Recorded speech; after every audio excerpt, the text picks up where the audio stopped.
September 1939. The Bay Roberts Fishing Wharf, Newfoundland. The salt spray from the choppy North Atlantic slapped against the weathered wooden planks of the wharf. The rhythmic clanging of a single bell buoy offshore was the only sound that broke the lonely silence. Newfoundland, not yet a part of Canada, was a remote British dominion, a place of isolated outports and unforgiving fear, fog-bound wilderness. The war had just begun in Europe, a distant rumble of artillery and marching boots. Before we dive deeper, tell me in the comments where you're watching from. Grab yourself a warm drink, maybe a cup of tea, or just some water, and sit back as we begin this journey together. But here the tension was a quiet, cold fact carried on the sea breeze.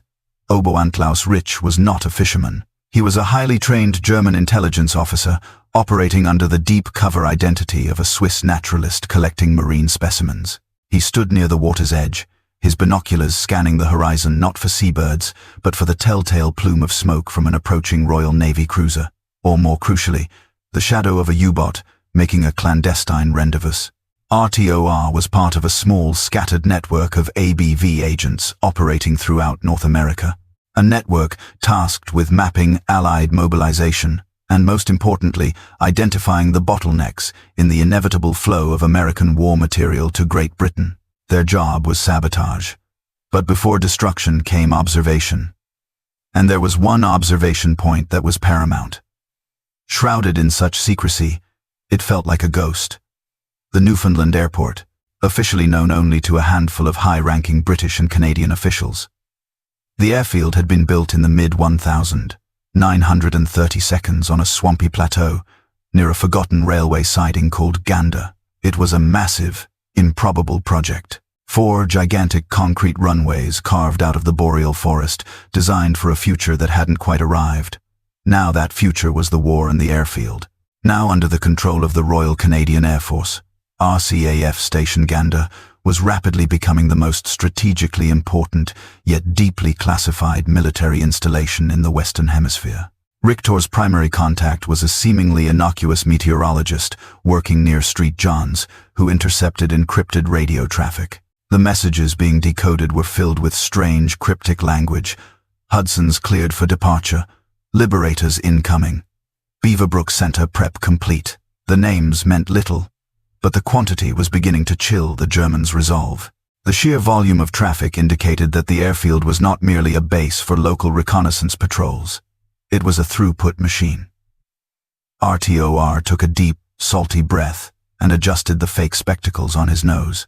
He knew Gander existed, but its purpose was still obscured by layers of Allied deception and the sheer distance. He had sent 3 junior assets toward the Gander area, mostly simple German sympathizers recruited from the local population, given rudimentary training in radio signaling and counting.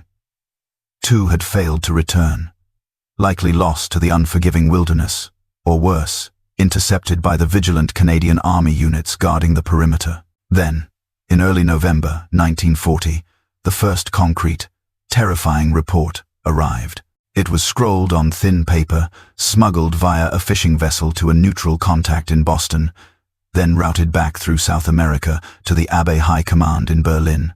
The source, an elderly Newfoundlander named the Coot, who worked on the railway line near Gander Lake, was unreliable but persistent. The report described an unnatural phenomenon.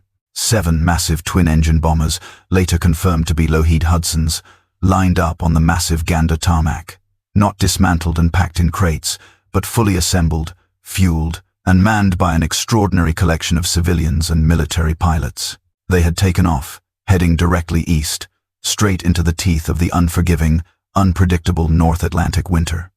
The implication hit RTOR like a physical blow. They weren't shipping the planes, they were flying them.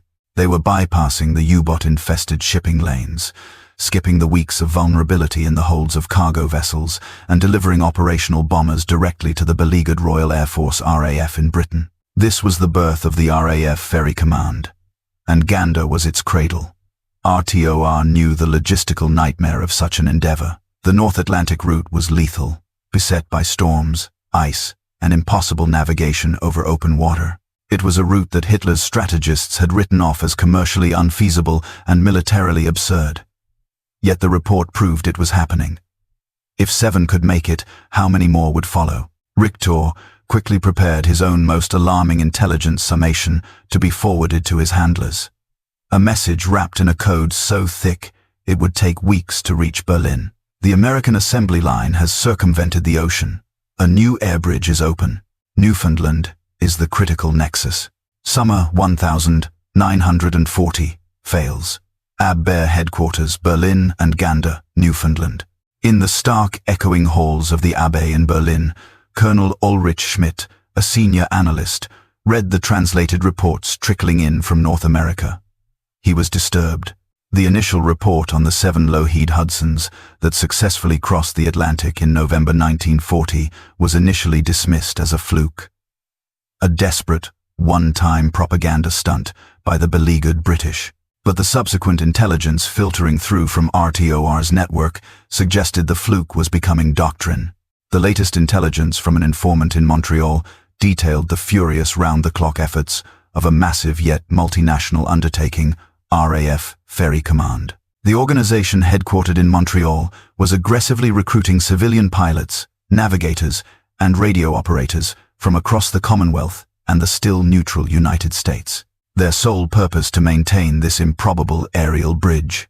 Schmidt leaned over the vastly detailed map of the Atlantic. The traditional shipping lanes were clearly marked, crisscrossed by red lines indicating known patrol zones. The very zones where Grand Admiral Dunitz's wolf packs were currently savaging Allied convoys. But the new air route, the Great Circle route, offered a chilling alternative. By staging through Gander, the distance was cut dramatically, making the crossing feasible for twin-engine bombers that lacked the range for a non-stop flight from mainland North America. The true logistical nightmare, however, was the sheer scale of the American industrial output. By mid-1941, the United States was rapidly transitioning into the arsenal of democracy. New aircraft, B-24 Liberators, Bostons, Hudsons, and P-51 Mustangs, were rolling off assembly lines in California and Texas with relentless speed. The intelligence reports now detailed how these aircraft were being flown fresh from the factories across the continent to Canada. But it was Gander that remained the critical, terrifying choke point. The new reports, now more frequent and utilizing more sophisticated codes, described a scene of manic, impossible activity. Gander, once a desolate swamp in Newfoundland, was rapidly morphing into what Allied personnel were starting to call the Crossroads of the world. Squadron leader David McLean, a weather-beaten Canadian pilot working for Ferry Commander RCAF Gander, experienced this chaos firsthand. He stood on the vast tarmac, the smell of high-octane fuel thick in the air. The runways were never empty. 1 hour they were marshalling a squadron of Hudson light bombers, their fuselages still gleaming with factory paint. The next a flight of massive P-4 engine B-24 Liberators lumbered in from the west. Their crews exhausted after crossing the entire continent. The roar of Pratt & Whitney engines was constant. McLean squinted up at a towering hangar, part of the massive expansion that saw American construction crews working side by side with Canadian and Newfoundland civilians. The base now boasted several thousand personnel, pilots, mechanics, meteorologists, and communication specialists, working 24 hours a day. The entire infrastructure was dedicated to one single goal: keeping the flow moving. The weather crews, using Gander's strategic location, were providing the vital minute-by-minute meteorological updates necessary to launch aircraft safely into the North Atlantic, a deadly maze of unpredictable cold fronts and high winds. Meanwhile, RTOR's new asset, a civilian cook named the Spoon, working in the sprawling, crowded mesh halls of Gander, risked his life to count the flow. He didn't need blueprints. He just needed to look out the window. His last report, painstakingly transmitted, contained the chilling truth that ultimately reached Colonel Schmidt's desk. The movement is not a trickle. It is a flood, sometimes 30, 40 aircraft in a single day. The runway is never empty. The production appears endless. Schmidt realized that the initial assessment of Gander as a vulnerable forward operating base was fundamentally flawed. It wasn't a military base in the traditional sense. It was a logistical machine, a transatlantic launching pad shielded by the deep winter, and the sheer distance of the North Atlantic. If the Germans couldn't sink the planes at sea, and they couldn't bomb the factories in California, their only hope was to neutralize this crucial intermediary point. But how? Gander was guarded by Canadian infantry regiments, and the surrounding wilderness was impenetrable. Any conventional naval or airstrike was impossible without sustaining crippling losses. Colonel Schmidt crumpled the coded report in his fist. He was a professional. He dealt in facts, not despair. But the facts painted a grim picture. The intelligence confirmed that the Allies had found the perfect antidote to the U-boat war. The sheer terrifying volume of American industrial power, now efficiently airborne, had nullified the advantage Germany had gained in the Battle of the Atlantic. For the first time, a dark, cold realization settled over him, one that transcended tactical losses and focused on strategic doom. The sheer, inexhaustible power of the arsenal of democracy was unstoppable, and Gander was the funnel through which it was being poured directly onto the battlefields of Europe. Spring nonsense, the atmosphere in the intelligence briefing room was frigid, matching the bitter winter outside. Colonel Schmidt was now reporting to a skeptical high command, presenting his findings not just on the volume of aircraft, but on the deeper, more chilling, logistical reality of Gander. He used a simple graph, stark black ink on white paper to illustrate his point. One line charted U-boat sinkings, the other aircraft deliveries via Ferry Command, while the U-boat inflicted horrific losses on convoys of slower merchant ships. The flow of bombers was exponentially faster and safer. The Lockheed Hudson that took weeks to build and ship by sea could now be flown across the Atlantic in under 10 hours, bypassing the wolf packs entirely. "Gentlemen," Schmidt stated, tapping the Gander section of his map, "our enemy is not only Great Britain, our enemy is North American production. And this base, this RCAF station Gander, is the bypass valve." He detailed the statistics gathered at immense risk by agents like RTOR and the Spoon. By the close of 1941, thousands of aircraft, including the first of the massive consolidated B-24 Liberator heavy bombers, had already passed through Gander and landed safely in Prestwick, Scotland. This was a continuous aerial pipeline, and the speed of the aircraft delivery meant the British were getting planes faster than the Luftwaffe could shoot them down over the channel. The generals around the table understood the implications of air superiority, but they struggled to grasp the scale of the North American economy. "Surely the Atlantic weather defeats them in winter," one admiral challenged, referring to the well-known ferocity of the winter gales that tore through the region. "It slows them, yes," Schmidt conceded, "but it does not stop them. The Canadians and the Americans have built Gander into the finest meteorological station in the world. Their weather crews, often young Newfoundland civilians who know the North Atlantic intimately, predict the tiny windows of safe passage. They gamble, and they win. The aircraft often depart Gander with only a few hours' margin, flying high above the weather systems that would turn a U-boat captain's stomach." Schmidt paused, his eyes sweeping the room. "The true calculation is this. We are fighting a war of attrition in the air. But the enemy's replacement rate is functionally infinite. Every 3 days, the Allies can replace the entire loss of the Battle of Britain simply through this air bridge. Our U-boat campaign is a tourniquet on an artery that is now being entirely bypassed." The ABV had explored sabotage. They analyzed parachuting agents near Gander Lake, infiltrating the sprawling temporary barracks, or even a daring seaborne raid against the base's vulnerable fuel supplies. All options were dismissed as impossible. The perimeter was too vast, the Canadian patrols too effective, and the lack of reliable cover in the subarctic spruce forest made any large-scale operation suicidal. The final piece of intelligence, arguably the most devastating, came in the spring of 1942. As the Ferry Command ramped up operations for the flying season, the report confirmed the delivery of the 4 engine giants, the B-7 Flying Fortress and the B-24 Liberator. These were not merely coastal patrol aircraft. They were the weapons of strategic bombing capable of reaching the industrial heartlands of Germany. Klaus Richter, still operating in the shadows of Newfoundland, realized the moment he compiled the confirmed figures. Germany was now not just losing the Battle of the Atlantic, It was facing a future where its own cities would be reduced to ash by bombers delivered weekly through this impossible Canadian air hub. The intelligence was blunt, unromantic, and devastatingly accurate.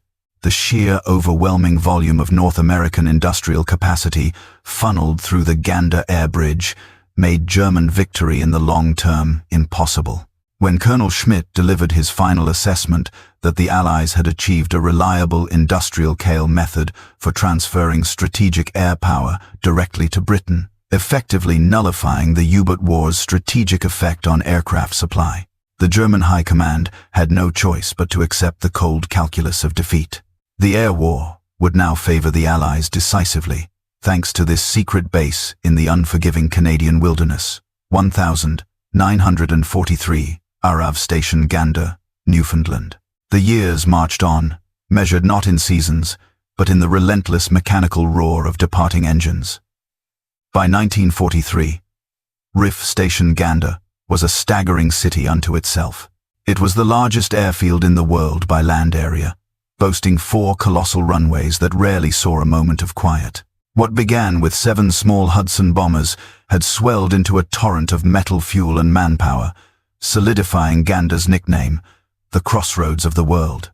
The Canadian military presence had reached its peak, integrating with American ground crews and thousands of Newfoundlander civilians who kept the massive logistical machine running. The RCAF Ferry Command, later absorbed into the Royal Air Force Transport Command, was now a polished, high-volume operation. They weren't just flying B-24 Liberators and B-7 Flying Fortresses.